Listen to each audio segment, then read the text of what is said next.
আমি প্ৰতিবাদী কাৰ্যসূচিৰ অংশগ্ৰহণ কৰে অনুৰোধ জানাইছো।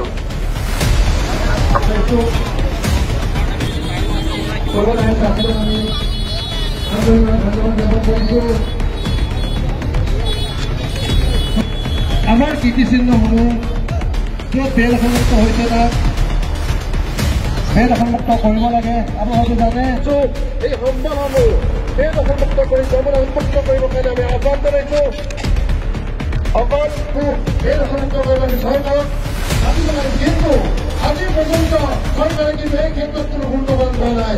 সেয়েহে আমি আজি প্ৰতিষ্ঠিত নকৰে তেখেতক কামৰ পৰা আঁতৰাই নিদিয়ে।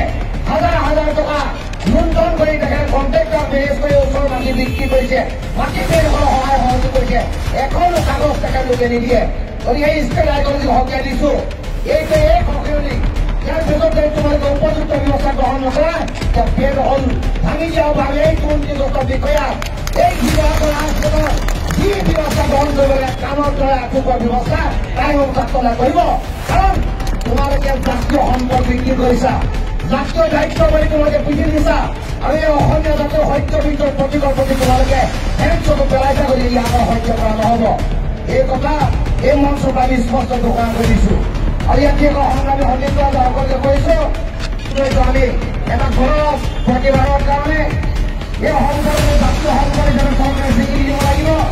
আৰু চৰকাৰে এই সম্পদ